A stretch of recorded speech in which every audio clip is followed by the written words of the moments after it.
fun to notice when you know what's coming. Everybody reading with such gusto the gospel. And then it drops out when you get to Abba our Father. And then it picks up again. So, we have Jesus in Galilee. This is early in his ministry, but he has still apparently gained some degree of notoriety. People know who he is. Pharisees are already sensing that he is possibly a threat. He has established a reputation as a teacher,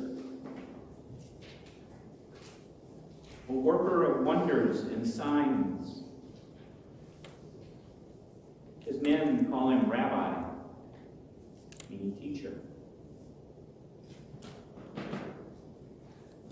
And one Sabbath day, Jesus and his disciples are walking through a grain field.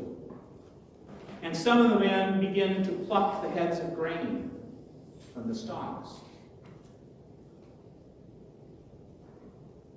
And apparently, as Mark tells it, from out of nowhere, the Pharisees show up. Reading this, I had the vision of them popping up out of the grain, pointing, "Hey, look what you're doing!" If you're a fan of Monty Python, it reminds me of Monty Python's Spanish Inquisition. No one expects the Spanish Inquisition. No one expects the Pharisees to pop up out of nowhere all of a sudden, but that they do. And they point to his disciples and they point to Jesus and they say, "Hey, why are they doing that? That is not lawful on the Sabbath."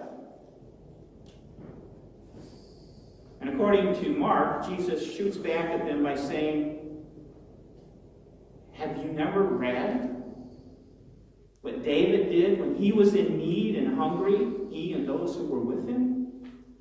How he entered the house of God when Abba Athar was high priest and ate the bread of the presence, which is not lawful for any but the priests to eat, and also gave it to those who were with him?"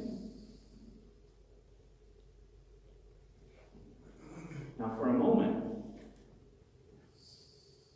as we consider this, we're going to get into the weeds a little bit. We're going to get deep into the weeds. The incident that Jesus is referring to when he responds to the Pharisees is found in 1 Samuel 21. I'm sure you all remember it.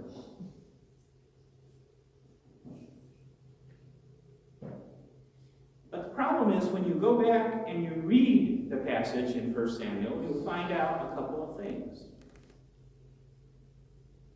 Jesus, for instance, said that David entered the house of God, meaning the temple.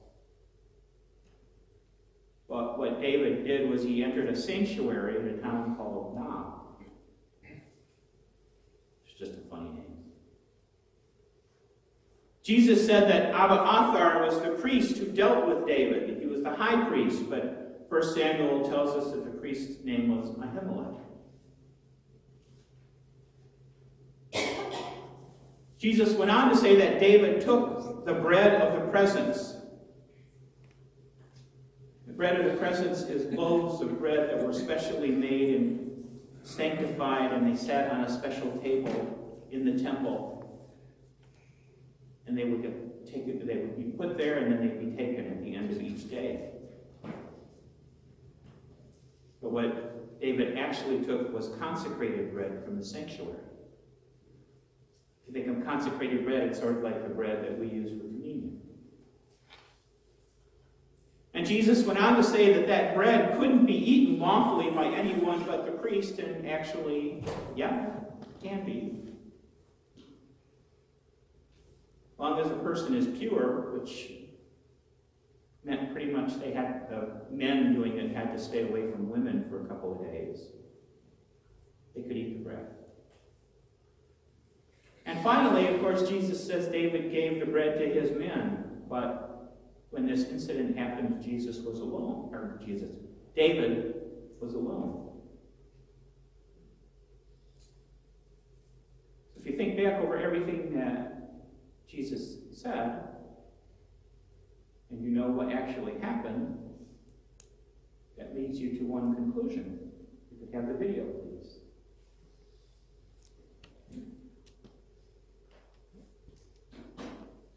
Amazing. Every word you just said was wrong.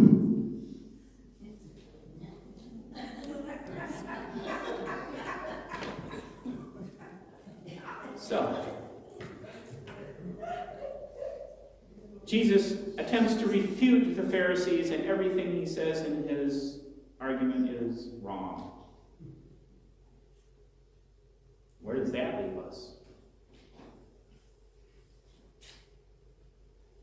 A man named John Meyer, who was a Bible scholar, not a singer. He says, challenged by some Pharisees who are noted for their exacting study of Scripture, Jesus counter-challenges them on their home ground, which is knowledge of Scripture.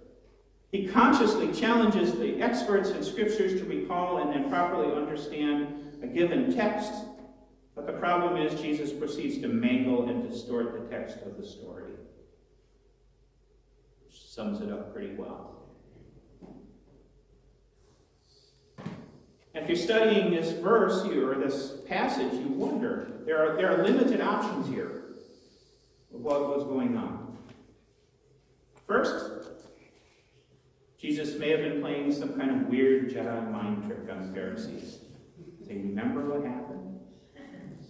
It happened this way. He might be getting them to remember details that weren't there or to misinterpret the incident to suit his needs. The second is it might just be pure bluff. Jesus might be pulling up this first thing that he thought of to defend his disciples, only as he's retelling it, he gets some of the details, well, all of the details, wrong.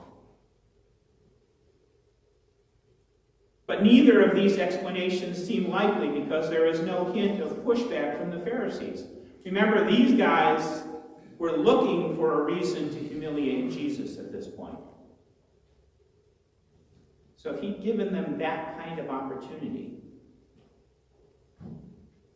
you know they would have taken it. So what then?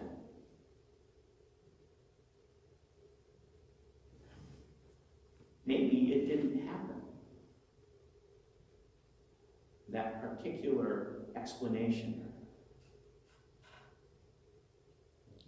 There are scholars who believe, for all of the reasons outlined above, that this argument from Jesus was actually a literary device that was used to associate Jesus with David.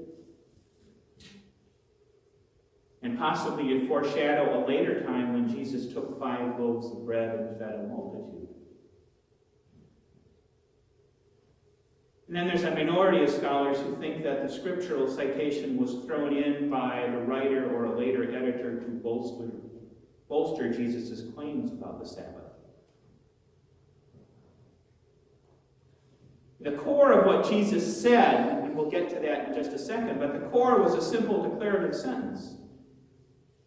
But maybe someone didn't feel that was enough, so they wanted to build up the argument before he got to that sentence. But the challenge to that is, if that's what you're trying to do, why did you make it so sloppy?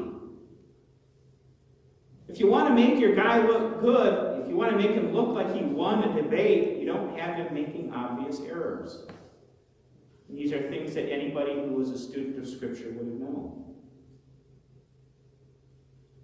You know, it's like us claiming that Washington won the Battle of Gettysburg or Britney Spears won the Nobel Prize for Physics. These are things we just know didn't happen. Couldn't have happened. I warned you, we're getting into the weeds. And we're not going to solve it today. We're left wondering why that particular explanation from Jesus was there. Did it happen the way he said it did? Was it inserted later? We don't know. One of those curiosities you run into when you take time to really dig into Scripture. And the irony, of course, is that we don't need to understand that, and we don't need that argument to understand the central truth of what Jesus was saying about the Sabbath. It had nothing to do with David. It had everything to do with whatever mopery and dopery the Pharisees were accusing his men of committing. Because the Pharisees were trying to catch Jesus and his followers in a technicality. Jewish law prohibited certain sorts of work on the Sabbath. If you know these things, if you study them at all, you know that it's not a surprise that there were different schools of thought about what work was actually excluded. Some said that harvesting was not allowed on the Sabbath. So walking through a grain field and plucking the heads off grain, that's harvesting. Others said that just eating food that wasn't prepared the day before was breaking the Sabbath. And obviously, if you're grabbing your food on the run like that, it wasn't prepared before. But whatever the specifics were, the Pharisees knew that they had them doing something, so they could point to the disciples and say, "You're doing this, and we know that's wrong. Whatever you're doing is forbidden by law." And Jesus' carefully reasoned and researched response was to say, "Forbidden is forbidden. Don't worry about this stuff." Or he put it a little more eloquently. He said, "The Sabbath was made for man, not man for the Sabbath." Which means what? In less than a dozen words, Jesus was profoundly changing the relationship between the law and humanity. Up to this point, for the people of Israel, people of the covenant, the law was there as a measuring stick. It was a way of measuring behavior.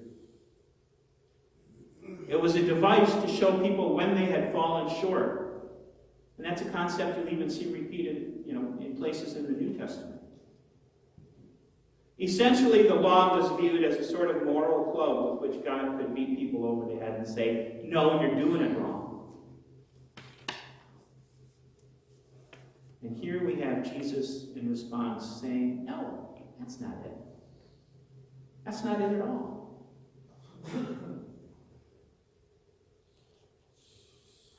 Now, it's true that he was talking specifically about the Sabbath, but the Sabbath is just one aspect of the law, and we can take what he said to encompass the law itself. What he's then actually saying is, look, the law was created for humanity, not humanity for the law. The law is intended as a descriptor for good behavior and an inhibitor of bad behavior. And it's intended as a way of living that makes human life better by establishing a moral structure for that behavior. The Sabbath was a gift from God, just like the law. The Sabbath was a gift. It was a day of rest. It was a time of reflection. It was a reminder to worship and pause from the workaday world and just take a moment to take in the grace of God. But Jesus said, if life happens, if you need to eat or if you need to feed somebody or you need to heal somebody, that's fine. The Sabbath is not intended to slap you down. It's intended to lift you up. It's not an excuse to let those things which are needful go undone.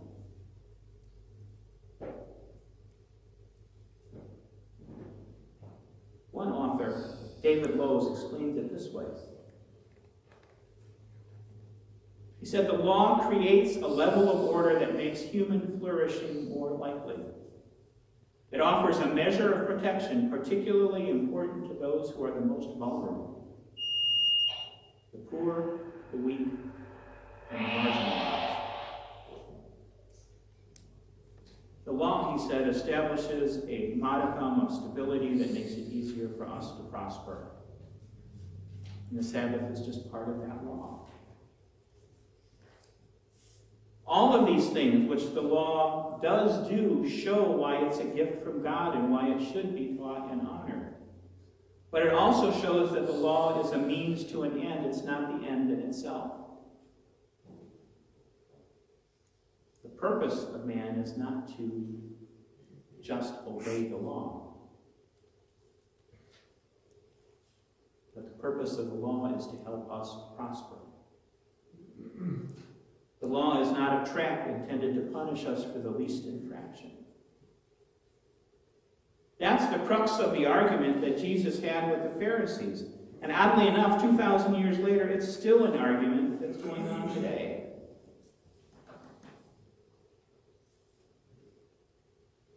Is it better to try to enforce the letter of the law, or is it better to look beyond the letter to the heart of the law? What is it trying to do? Is it better to enshrine the words of the law, or to embrace the ideal and the purpose behind the law?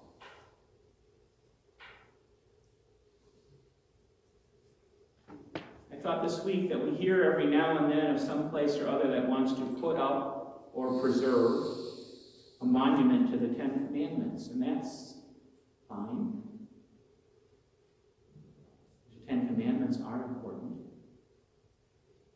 But I hope that those places don't lose sight of the fact that in addition to or beyond the Ten Commandments, there is also grace.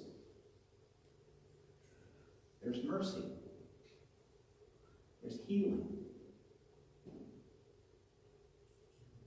That's what Jesus was trying to get across to the Pharisees in his day. And 2,000 years later, it's a lesson that we're still struggling to understand sometimes.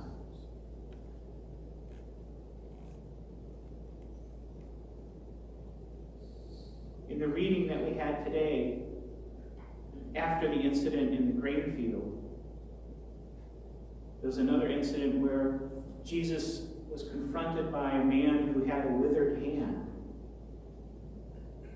The man asked Jesus to heal him, and the Pharisees were right there, and they said, look, you're not supposed to eat on the Sabbath day. You're certainly not supposed to heal anybody. That's work.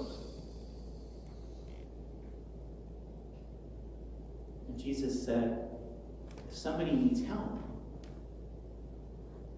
that's not work. That's love. That's love in action. If I'm going to heal somebody's hand, I'm not working. I am doing what needs to be done. That's why they conspired to get rid of it. The Pharisees were all about the law. Without law, there is no order, so they had a point. But what Jesus came to tell them and us is that without love and mercy and grace, there's no point to the law. And that's what we're encouraged to remember. We're not here to condemn people for not following the law. We are here to help and to reach out and to lift them up, not slap them down.